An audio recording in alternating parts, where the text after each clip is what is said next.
मई 2026 के लिए इस वीडियो में हम चर्चा कर रहे हैं अगर आपका धनु लगन का चार्ट हो।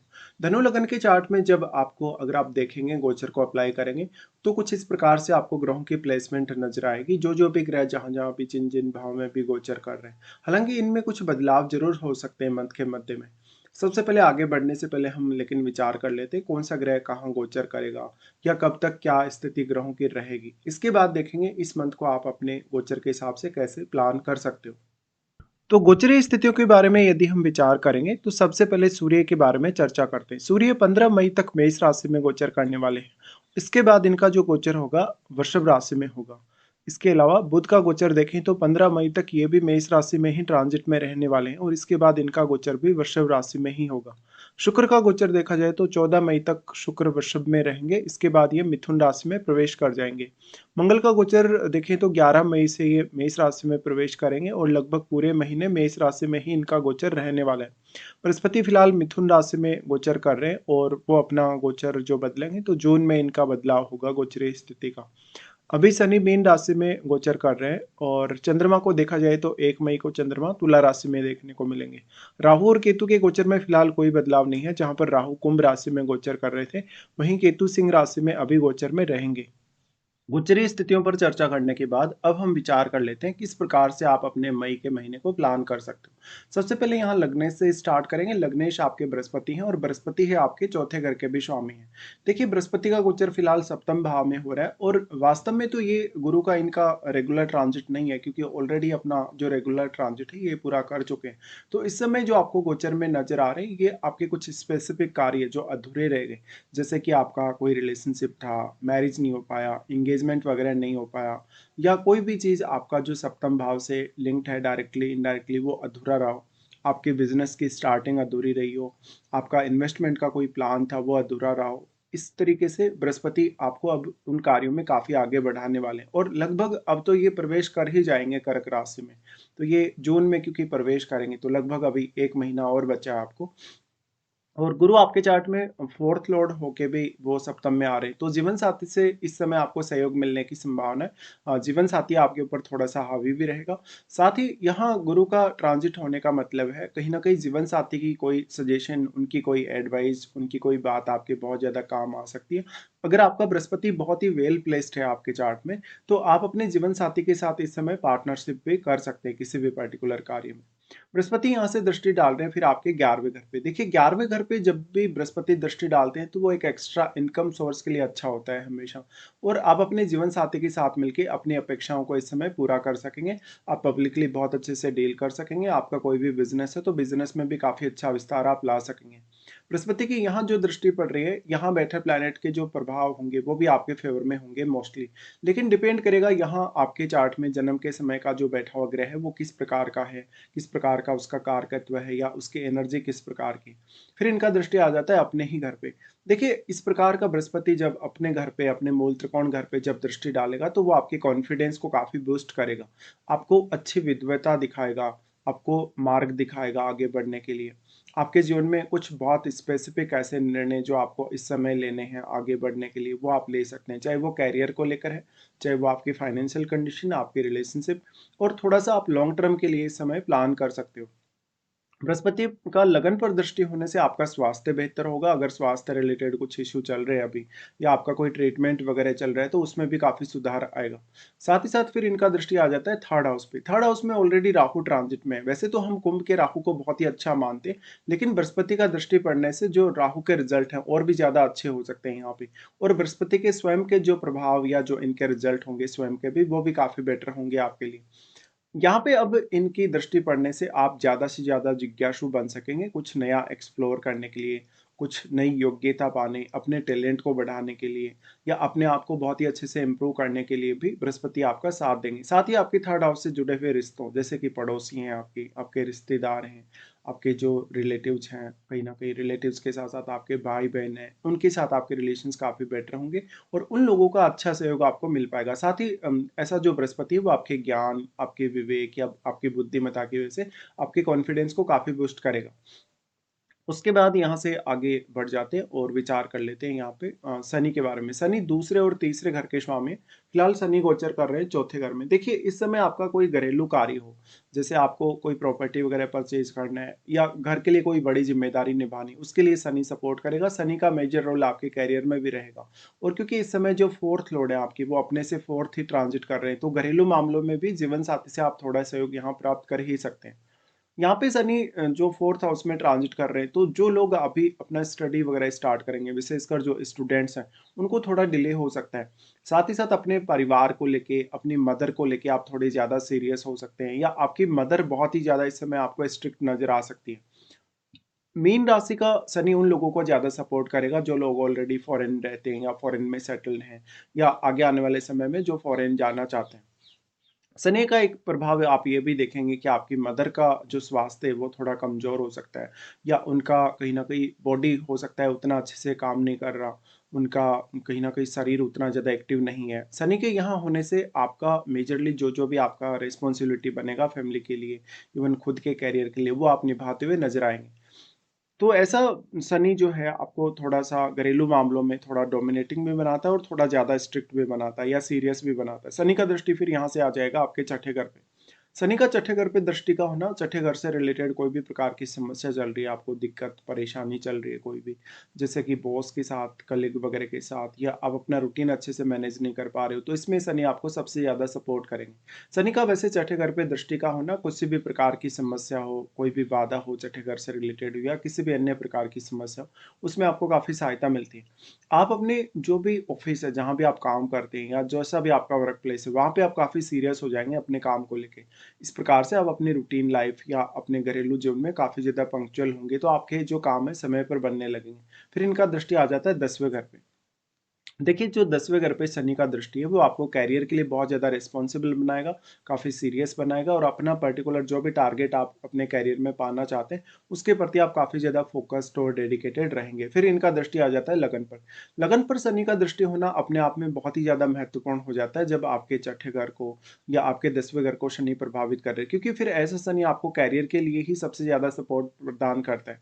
और क्योंकि शनि मीन राशि में ट्रांजिट में है, तो आपको थोड़ा अध्यात्म की तरफ मोड़ते हैं शनि। आपको थोड़ा कहीं न कहीं खुद की तरफ ज़्यादा ध्यान देने के लिए प्रेरित करते हैं। तो शनि का लगन पर प्रभाव का होना आपको एक निश्चित सीमा में रखेगा, डिसिप्लिन में रखेगा। साथ ही साथ जो भी डिसिप्लिन आप फ़ॉलो करेंगे, उसकी वजह से आपकी जो सक्सेस का जो राज है कहीं न कहीं, या जो सक्सेस मिलने की जो स्थिति है, वो थोड़ी आपके फ़ेवर में होती जाएगी। उसके बाद विचार करते हैं हम मंगल के लिए। मंगल आपके पंचमेश और 12वें घर के लॉर्ड हैं। मंगल की स्थिति को देखा जाए इस गोचर में, तो मंगल हालांकि शुरुआत में आपके फोर्थ हाउस में ही होंगे, जो कि थोड़ा बहुत कभी-कभी फैमिली के साथ विवाद बढ़ा सकता है, या आपकी मदर के साथ भी थोड़े बहुत आपको इश्यू क्रिएट कर सकता है। बट यहाँ पे फिर मंगल, क्योंकि जो फोर्थ हाउस में होंगे वो कैरियर के लिए ज़्यादा अच्छे होंगे, कैरियर वाइज ज़्यादा अच्छी स्थिति होने के साथ साथ लाइफ में कुछ पाने, कुछ बहुत बड़ा अचीव करने के लिए मंगल फिर भी आपको सपोर्ट करेंगे। बट उसके बाद मंगल का यहाँ से राशि परिवर्तन हो जाएगा, और 11 मई से फिर ये आ रहे हैं अपने घर में। देखिए, मंगल का पंचम से गुजरना आपको मेंटली बहुत ज़्यादा स्ट्रॉन्ग बनाता है, कॉन्फिडेंस बहुत अच्छा देता है। आप कोई भी निर्णय को फटाफट ले सकेंगे, जल्दी-जल्दी उस पर रिएक्ट कर सकेंगे, और सूर्य और बुध जैसे ग्रह भी फिर आपके लिए यहाँ काफ़ी सपोर्टिव हैं। इस प्रकार से जहाँ तक अगर लॉटरी, सट्टा या शेयर मार्केट वगैरह से जुड़ा है, तो कुछ क्विक फ़ायदे उसको हो सकते हैं, या उसको क्विकली कुछ प्रॉफ़िट हो सकते हैं, रिटर्न उसका बन सकता है। मंगल यहाँ पे फिर 12वें घर के भी लॉर्ड हैं, तो इस समय आपका कोई भी प्रकार से मेडिटेशन से रिलेटेड काम है, योगाभ्यास वगैरह आप अगर कर रहे हैं, अपनी हेल्थ पे आप जितना ज़्यादा फोकस करेंगे, हेल्थ के लिए कोई स्पेसिफिक आपने कोई कोर्स वगैरह ज्वाइन कर रखा है, या कोई ऐसी दिनचर्या में रूटीन में आप कोई ऐसा कार्य कर रहे हैं, कोई आप पाठ वगैरह कर रहे हैं, कोई जाप वगैरह कर रहे हैं, तो आप उसको कंटिन्यू कर सकते हैं। मंगल का दृष्टि यहाँ से आ जाता है अष्टम पर। देखिए, अष्टम पर मंगल का दृष्टि मैरिड लाइफ या रिलेशनशिप के हिसाब से तो उतना अच्छा नहीं माना जाएगा, लेकिन फिर भी ये अष्टम भाव से रिलेटेड जो गूढ़ रहस्य हैं उनको समझने, सीखने या उनसे संबंधित फैसले लेने के लिए काफ़ी अच्छा है, और धन और संपत्ति के लिए काफ़ी अच्छा है। हालाँकि कुछ कॉन्फ्लिक्ट होने की संभावना फिर भी प्रबल है। इसके साथ-साथ फिर मैटर करेगा कि आपके जन्म के समय का क्या कोई भी प्लैनेट आपके अष्टम में है या नहीं। तो उस प्लैनेट विशेष पर बहुत कुछ डिपेंड है। उसके बाद मंगल का दृष्टि आ जाता है आपके 11वें घर पे। देखिए, मंगल जब इस प्रकार से दृष्टि डालेंगे, तो आपका नेटवर्क बढ़ाते हैं, आपको दूसरों पर राज करने की क्षमता या दूसरों को प्रभावित करने की क्षमता देते हैं। साथ ही साथ 11वें घर पे मंगल का दृष्टि का होना, आप अपनी अपेक्षाओं को पूर्ण रूप से पूरा कर पाते हैं, और आप अपनी प्लानिंग बहुत ही अच्छे से जल्दी-जल्दी कर पाते हैं। फिर इनका दृष्टि 12वें घर पे होगा। ये मंगल का दृष्टि ज़्यादातर आपको मेडिटेशन करने, ध्यान साधना करने, अकल्ट की तरफ जाने, आपको मोक्ष की तरफ जाने के लिए सपोर्ट करेगा। और अगर आप विदेश जाना चाहते हैं या विदेश में सेटल होना चाहते हैं, तो भी आप विचार कर सकते हैं। फिर उसमें आपकी महादशा बहुत ही मैटर करेगी कि इस समय आपको कौन-सी महादशा चल रही है।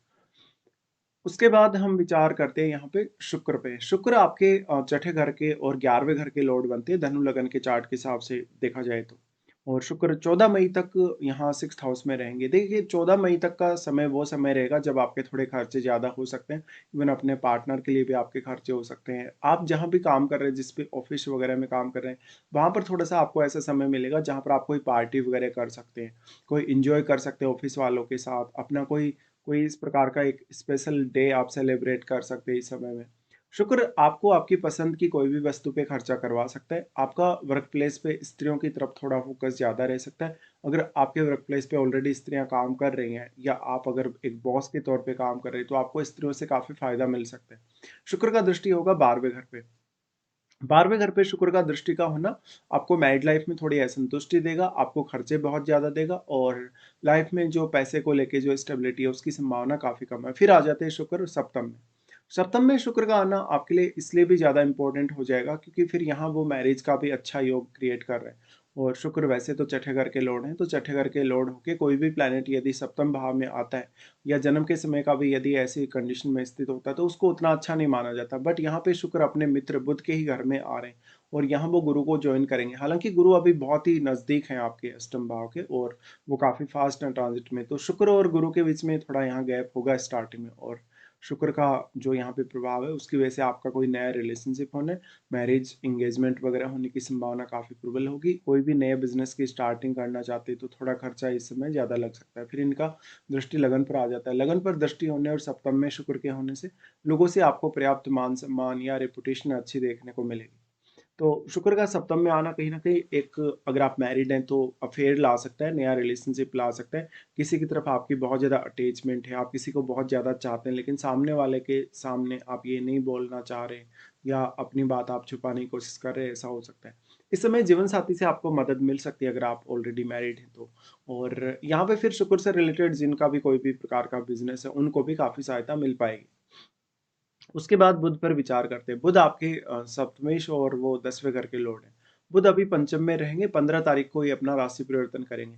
देखिए पंचम का बुध निर्णय लेने के लिए बहुत ही ज़्यादा अच्छा होगा, सोचने और लॉजिकल थिंकिंग के लिए काफ़ी अच्छा होगा। आपको कोई भी कॉम्पिटिशन वगैरह फाइट करना है, कोई भी स्पेसिफिक प्लानिंग करनी है, कोई भी आपका ऐसा कार्य है जो बार-बार आपके प्लान करने के बावजूद भी नहीं बन पा रहा है या जिसमें आपको बार-बार असफलता हाथ लग रही है, तो इसमें बुध ही वो प्लैनेट होगा जो आपको सबसे ज़्यादा सहायता कर सकते हैं। बुध अब 10वें घर के लॉर्ड होने की वजह से आप अपना जो भी कहीं न कहीं टैलेंट है, जो भी आपका एक परफेक्शन है आपके अंदर, एक आपकी एबिलिटी है, उसका इस्तेमाल अपने करियर के लिए भी बहुत ही अच्छे से कर सकते हैं। बुध फिर यहाँ से दृष्टि डाल रहे हैं सूर्य और मंगल के साथ ही आपके 11वें घर पे, तो वो आपके लिए कुछ इनकम के सोर्सेज के मामले में सपोर्ट कर सकते हैं। शेयर मार्केट या इस प्रकार के कार्यों से भी आपको यहाँ लाभ दिला सकता है बुध, क्योंकि बुध हमेशा लॉजिकल चलता है। लॉजिकल चलेंगे अगर आप थोड़ा सा वेट भी करेंगे तो आपको काफ़ी फायदा होगा। फिर यहाँ से फिर बुध अगर देखा जाए, क्योंकि वो मेष में रहने वाले हैं और 15 को अपना राशि परिवर्तन कर रहे हैं, फिर छठे घर में चले जाएंगे। छठे घर में बुध के जाने से आपका अगर कोई भी बिजनेस है, स्पेशली जब आप अपना जीवन साथी को ही आपने पार्टनर बनाया बिजनेस में, तो आपको थोड़ा नुकसान हो सकता है। बुध का छठे घर में आना वैसे तो छठे घर से रिलेटेड कोई भी प्रकार की समस्या हो, दिक्कत हो, उससे पार पाने की क्षमता देता है। आपको काफ़ी अच्छी कहीं ना कहीं मेंटलिटी प्रदान करता है, काफ़ी जल्दी सोचने या विचार करने की क्षमता भी आपको यहाँ मिल जाएगी बुध से। तो ऐसे केस में बुध फिर 12वें घर पे जो दृष्टि डालते हैं वो बहुत ही आपको टैलेंटेड और क्रिएटिव बनाते हैं। फिर विचार करते हैं चंद्रमा पे। चंद्रमा आपके अष्टम के स्वामी हैं। स्टार्टिंग में चंद्रमा का गोचर रहेगा आपके 11वें घर में। देखिए चंद्रमा जब जब भी 11वें घर से गुजरते हैं, स्पेशली यहाँ तो सिर्फ वो 2 दिन के लिए रहेंगे। तो इस समय आप अपना कोई बड़ा आर्थिक फैसला ले सकते हैं, आपका अचानक नेम फेम बढ़ सकता है, साथ ही साथ आपको कहीं से धन या संपत्ति के रूप में फायदा मिल सकता है। 11वें घर का चंद्रमा नेटवर्क विस्तार में काफ़ी मदद करेगा। फिर चंद्रमा जा रहे हैं 12वें घर में। 12वें घर में लगभग 2-3 दिन के लिए इनकी स्थिति बन पाएगी। यहाँ पर आपके कुछ मेजर खर्चे हो सकते हैं। इंट्यूशन पावर आपकी बहुत ही ज़्यादा अच्छी हो सकती है। साथ ही आप अपनी रूटीन लाइफ, डेली लाइफ को कैसे प्लान करते हैं, क्योंकि यहाँ का जो चंद्रमा होगा थोड़ा-सा कन्फ्यूजन या स्ट्रेस थोड़ा-सा क्रिएट कर सकता है। फिर चंद्रमा आ जाता है लगन में। लगन में चंद्रमा का आना सिक्स्थ सेंस को फिर से काफ़ी तेज़ी से बढ़ाएगा और अष्टम भाव के थ्रू आपको काफ़ी फ़ायदा दिलाएगा। आपको स्टडीज़ वगैरह में भी अच्छा साथ चंद्रमा दिलाएँ। लेकिन इस समय आपकी मदर की तरफ से आपको कहीं न कहीं बहुत ज़्यादा सराहा जा सकता है, या मदर का फ़ोकस आपके ऊपर थोड़ा-सा बढ़ जाएगा यहाँ पे। उसके बाद सूर्य को देखते हैं। सूर्य आपके नवम घर के स्वामी, स्टार्टिंग में सूर्य का गोचर पंचम में रहेगा। पंचम भाव इस मंथ में आपका बहुत ही ज़्यादा एक्टिवेट है।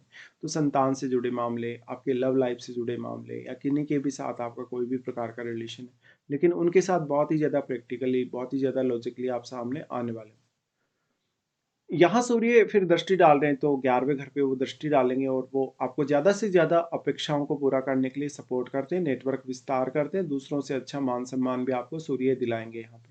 फिर ये आ जाएँगे छठे घर में। देखिए छठे घर में इनका आना बहुत ज़्यादा इम्पोर्टेंट हो जाता है, क्योंकि छठे घर में सूर्य आ जाएँगे तो आपकी रूटीन लाइफ़ काफ़ी फ़ास्ट हो सकती है। आपके रूटीन में लिए गए डिसीज़न बहुत ज़्यादा प्रभावी हो सकते हैं। सूर्य के यहाँ आने से अक्सर बॉस या आपके कलीग आपके कार्यों से बहुत ज़्यादा प्रभावित हो सकते हैं।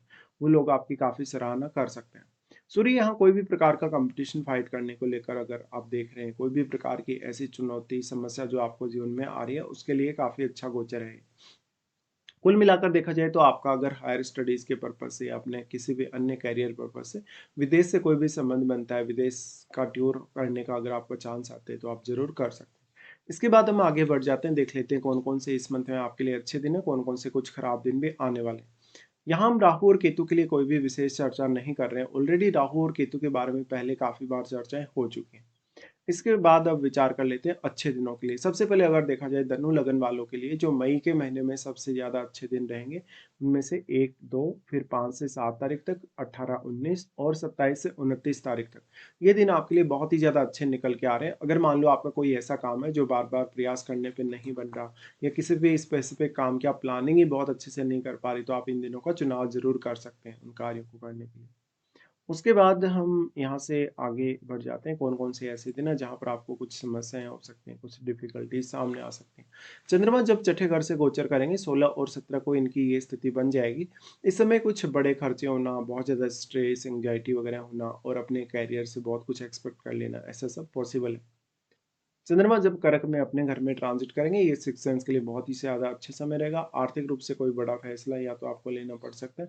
आर्थिक रूप से कुछ उतार-चढ़ाव भी आपको इस समय में दिख सकते हैं। फिर चंद्रमा चले जाएँगे 12वें घर में, जहाँ पर वो 3, 4, 23 और 31 को रहने वाले हैं गोचर में।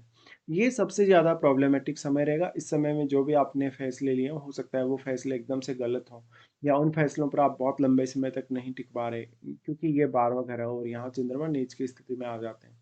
तो इस प्रकार से कुछ चैलेंजिंग दिन हैं आपके लिए। फिलहाल हमने पूरा यहाँ पे डिस्कशन किया। फिलहाल आपको वीडियो देखने के लिए धन्यवाद।